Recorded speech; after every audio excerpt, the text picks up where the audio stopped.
welcome back. This is Yash, and today we are starting Magnetic Effects of Electric Current Part 2.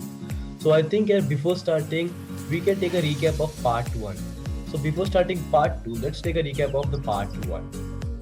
So what all you have discussed in the part 1 is magnetic effects, a magnetic field and field lines. So what is magnetic field? Magnetic field is the area surrounded by a bar magnet or any magnet in which the magnetic force could be experienced.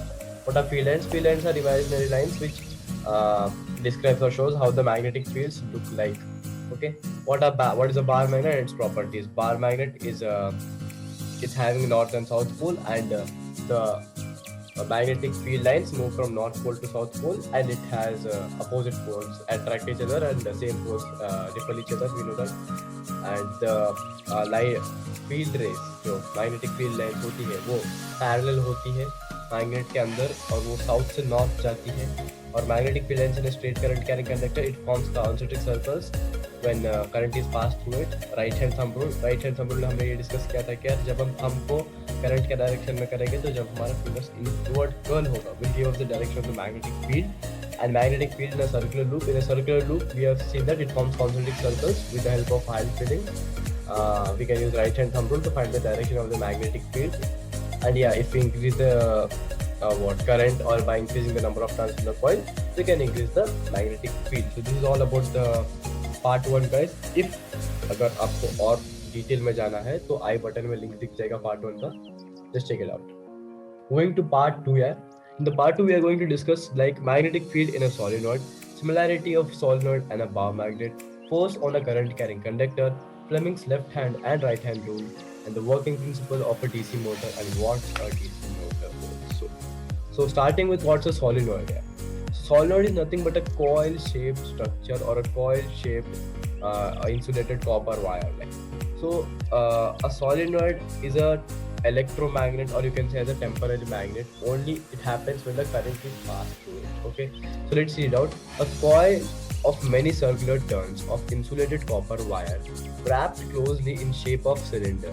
So what it says as like जब हम कोई copper wire या कोई wire को हम coil करते हैं, उसके सर्कुलर टर्न्स बनाते हैं, तो वो एक सॉलिड का शेप ले लेता है until unless any current is passed through it. Okay, magnetic field due to current carrying solenoid is similar to that of a bar magnet. So this will discuss out later, right? मतलब when it becomes a temporary magnet, it has its own magnetic field lines, right? So when we जैसे हमने देख लिया कि यार इसका magnetic field lines कैसे दिखता है, so we saw that it's as similar as a bar magnet. Okay, so see, as we had seen in the bar magnet, right?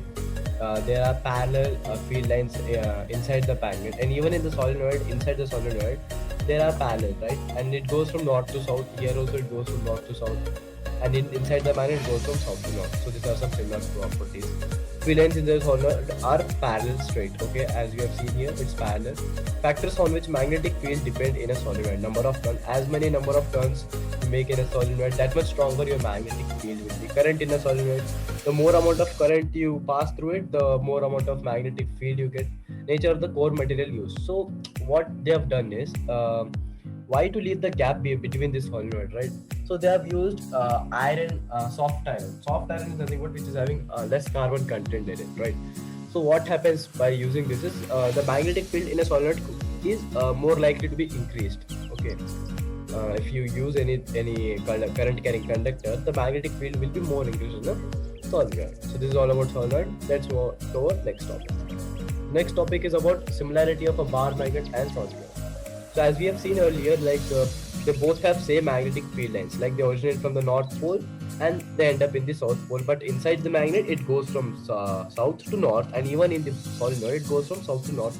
First property, and both are having parallel field lines inside them, right? In the bar magnet, they are having parallel, and even in the solenoid, they are having parallel field lines inside them. So this is the similarity of them. But even they have some differences, right? What are those differences? As you see here, solenoid is an electromagnet, but whereas compared to a bar magnet is a permanent magnet.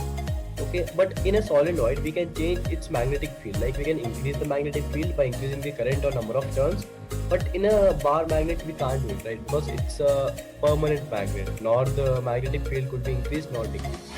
It has own magnetic field, but in a solenoid this can be done, right? So these are just common differences between a bar magnet and a solenoid. So force on a current carrying conductor. So a current carrying conductor produces a magnetic field around it that behaves like a magnet and exerts a force when the magnet is placed in its magnetic field. So this is a basic experiment which is performed in our NCERT textbook.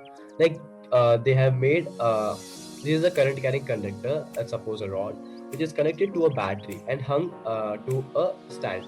So what they have done is when they passed current through it and when they brought a horseshoe magnet towards it, they found that some attraction and repulsion is occurring. This is nothing but the force which is exerted, right? Which is created. So what they made here is they made it as an electromagnet. Okay. So it was just a current carrying conductor, but when they passed electricity through it, it became an electromagnet. And when they brought another real magnet, that's a permanent magnet towards it, it attracted at some point and repelled at some point, because it assuming like this pole, this side it was south, so it repelled, and assuming like this side it was south, so it attracted here. This could be the possible reasons. So it created its own force which attracted to it or repelled to it. So Fleming's left hand rule. So Fleming's left hand rule only states 3 fingers, right?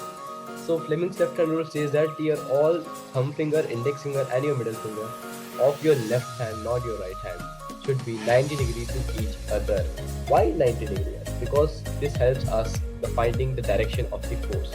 Fleming's left hand rule says that if you give me the direction of the magnetic field, the current, I will give you the direction of the force.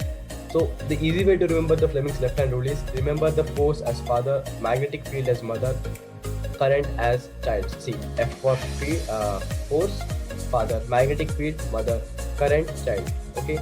So current, all your fingers should be 90 degrees from each other as shown in the figure. And when you place your index finger towards the magnetic field and the middle finger towards the current, the thumb finger will give you the direction of the force. This is all about the left hand rule. When we come to the right hand rule, we see that this is the same, but our middle finger will give us the direction of the induced current. So in the right hand rule, it's a bit different, right? He says that if you give me the direction of the force and the magnetic field, I'll give you the direction of the induced current. Induced current is nothing but electromagnetic induction. Induction is created current. You can say it as like here, with the help of magnetic field, we can create electricity. Like we have seen that with the help of electricity, magnetism could be found. But here, with the help of magnetism, we can make electricity. So, or you can say that electric field. This we can see in the DC motor, right? Which we'll discuss a bit later. So in the right hand rule, it's nothing, just the middle finger give you the direction of the induced current when the direction of the force and the direction of the magnetic field is given to you. And here also the same, all fingers should be 90 degrees with each other. Coming to an electric motor or a DC motor, an electric motor is a rotator which converts the electric energy to a mechanical energy. This is just a simple definition of an electric motor. If they ask you the definition of an electric motor, just don't write it all principle, right? Principle नहीं लिखना है हमें, बस उसका definition लिखना है, तो 2 mark ले आ जाएगा, ठीक है? Electric motor होता क्या है यार? Like when we connect a battery to a motor or a DC motor, we see it rotating, right? It converted that electrical energy to mechanical energy, right? This is what happens in an electric motor. We'll see about its principle in this next slide. So here is what we can take a clear view of its working principle, which you're going to understand now. What are the parts included in this is a magnets. As you can see, south pole and north pole, these are the magnets, south and north magnets, 2 magnets. Armature. Armature is this part. Okay. Commutator is split rings or commutator, both are one. Brushes are at this point. And battery, which is connected at this point. Okay. Battery which is connected to a circuit. So here we are going to start from where the current started and ended, how it works a DC motor. Okay. So working principle of a DC motor. As the current starts from the wire to the commutator, it passes through the split rings and enters the armature. When it enters the armature, it goes this direction, right? You can see a blue. This is the direction of the current. As we can see, by using the Fleming's left hand rule, here we are provided with the direction of the magnetic field. See, it goes always from north to south, as we know. Magnetic field is from north to south and the direction of the current is straight. So by using the Fleming's left hand rule, when we keep our fingers magnetic field and current, we see that there is an upward force, right? Direction of the force is upward, from down to up. So here we can see that this armature will get upward lifted, right? But there's one problem. When it gets upward lifted and turns halfway till here, you can suppose like it came till here between. Let me show you. Hoping that it came till here. It arised from force exerted from here. It arised till here. But what happens here is when it turns here, again the force will act upon it, but it acts upon it in a different direction because when it goes up, the current direction will also change and the magnetic field will remain same. But what will happen is the force will again act upon it downwards. So again it will come downwards, right? It went half up, but it came down because of what you can say is current direction changed off. Okay, but what here happens is here we are having commutator, or you can say this as split rings. Okay, so split rings are nothing but which changes the direction of the current, right? You can say that materials or an instrument which changes the direction of the current are known as commutator. Commutator is a name given to split rings. Okay, so what happens is when this armature gets lifted to its halfway, the split rings changes the direction of the current. So what happens is again the force is exerted through the same way. अच्छा समझ रहे हो? मतलब जैसे कि यार आधा उठा या आर्मेचर आधा उठने के बाद करंट उसी डायरेक्शन में तो डाउनवर्ड्स पुश करने लगा. पहले ऊपर पुश करा फिर वापस डाउनवर्ड्स पुश करा क्योंकि करंट का डायरेक्शन चेंज नहीं हो रहा था. But what the armature split rings has done, split rings has done, they change the direction of the current, through which what happened, the force direction remains the same. जब तक ये ऊपर उठ रहा था करंट का डायरेक्शन ऐसा था, जैसे ही ये हाफ वे हो गया, ये बीच में जो गैप है ना, गैप की वजह से करंट का डायरेक्शन चेंज हो गया, जिसके वजह से हमारा करंट का जो डायरेक्शन है इस तरफ हो गया, इस तरफ ऐसे हो गया. तो फिर क्या हो गया, हमें फिर से फोर्स इस डायरेक्शन में मिल गई. अच्छा फिर ये हाफ हो गया, फिर से करंट की डायरेक्शन चेंज कर दी इस डायरेक्शन में, जिस डायरेक्शन में जा रहा है ऐसे अब ये जैसे नॉर्मल जा रहा था तो ये फिर और डाउनवर्ड पुश होगा, फिर उसने स्प्लिट रिंग्स ने अपनी करंट का डायरेक्शन चेंज कर दी. तो इससे क्या होता है, इसका एक पूरे रोटेशंस कंप्लीट होते रहते हैं, राइट. तो यार यही है basic principle of DC motor. ज़्यादा हार्ड नहीं है, बट हमें कॉन्सेप्ट याद रखना है कि how this happens because of the help of the magnet and the force which is created because of the magnetic field, and because of the split rings acts as a main role in this. Okay, because split rings के बिना यार current का direction अगर change नहीं होता तो we would not possibly like make a rotation of the armature. और यहाँ ही क्या कर देते हैं यार, हम यहाँ बीच में एक ऐसा डाल देते हैं, रॉड डाल देते हैं, इससे बाहर आ जाता है एक रॉड जो कि अटैच हो जाता है स्प्लिट रिंग्स से, जो कि रोटेट करने लगता है, and which becomes our DC motor. So this is all about the working principle of the DC motor. And now we are just going to see a normal एक video देख लेते हैं यार, जैसे कि how the rotation happens. Okay, let me clear this out. Okay. Yeah. So this is what happens here. When the current passes through this, you can see that magnetic field is coming from north to south.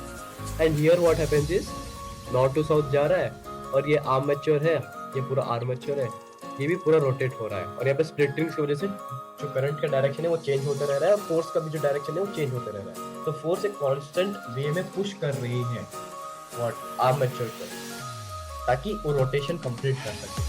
एक और वे भी है यार जिससे हम current का direction change कर सकते हैं, वो है बैटरी चेंज का, मतलब बैटरी में करंट के पोल्स चेंज करना, right. By changing the poles in the battery, we can change the direction of the current, but that's a big, you can say like a good, heavy task. So the split rings make it easy for the rotation of a armature, in which we keep between a rod through which the rotation completes, and we get our DC motor, as you can see. That's all for this video, guys. I hope you have liked the video. So do subscribe to the channel and turn on the bell icon for the latest updates. And do check out the description for the handwritten notes of magnetic effects of electric current. So till the next video, stay tuned. Vande Mataram. Jai Hind.